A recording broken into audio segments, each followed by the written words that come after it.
We just had this conference about the EU war on farming. What is the biggest story? Is it war on farming or is it war on small farmers? Should we see this as a part of the global disappearing of the middle class? Or I think there's an angle where it appears to be an attack on particularly small family-run businesses, which, for many, many generations have been the backbone of European farming. And as we've just heard from, the two farmers on the panel, this is a farm that's been passed down through the family. We have to remember that when people lose their jobs, it's not just the loss of an income, it's a loss of meaning and purpose. Your whole identity is attached to what you do in life. As I mentioned in there, of course, it appears to me also to have a broader cultural dimension. That the European Union, which likes producing reports more than it likes producing chickens, we know that we're training essentially a kind of middle-class layer of over-educated young people who are very good at, or maybe not so good as it happens, writing reports, but have little connection to practical things, delivering tangible outcomes, whether it be agricultural products or anything else. And I think we need to be alert to the fact that this process doesn't just impact farmers. I was struck by the statistic that Mr. Schenk shared about the number of people involved in farming, and that 90% are small farmers. So, and I was thinking about this quote by Victor David Hansen, who said that without the middle class we can't have a proper democracy. So I was thinking more in those terms, what is the impact of this fast disappearing middle class across the whole West, where the space is taken over by big business and by big industry?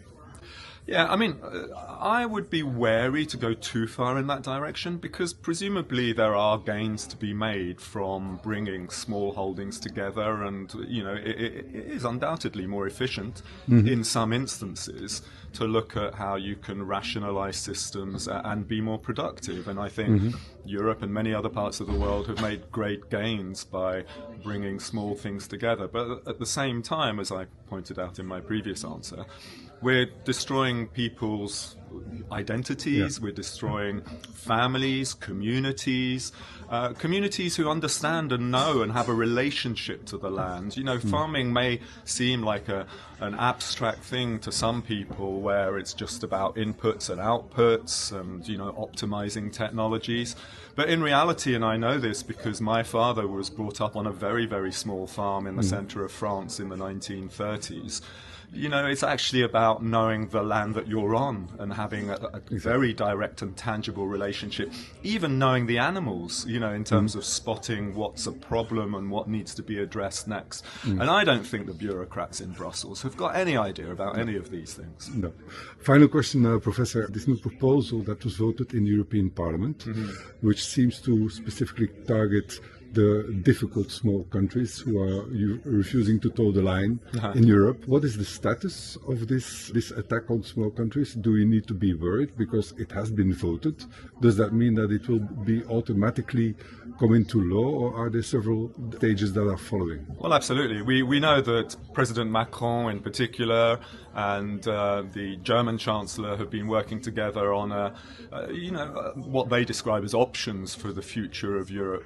But really what we can see is the creation of a core Europe that has essential decision-making power over all areas of legislation, including defence. It's a federalist Europe. Yeah, and then what they would describe as, rings of, more loosely affiliated countries, within the European Union still, who maybe have less power. But effectively what we're seeing is not just a two-speed Europe, but a multi-speed Europe. We're seeing really a kind of a reversal, if you like, to might is right. The most powerful will decide and dictate for all the players.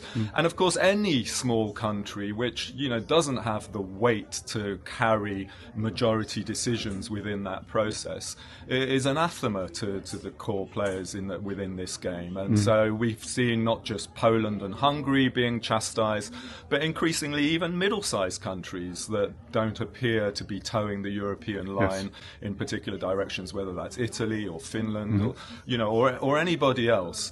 And I think that is a process process we have to watch. Just to end on an optimistic note, though, I quite liked the part of the discussion we've just heard where people pointed out that, you know, the one power that we as ordinary European citizens still have, even though they in Brussels have the money, the legislative powers, and they control the narrative, we still put our votes for them at the ballot box. And celebrating and defending and promoting democracy is absolutely essential, particularly now as we're going towards, you know, all sorts of parliamentary elections in different countries. I think now more than ever we need to highlight the situation and get people involved and remind them that actually they are our servants and we are the masters.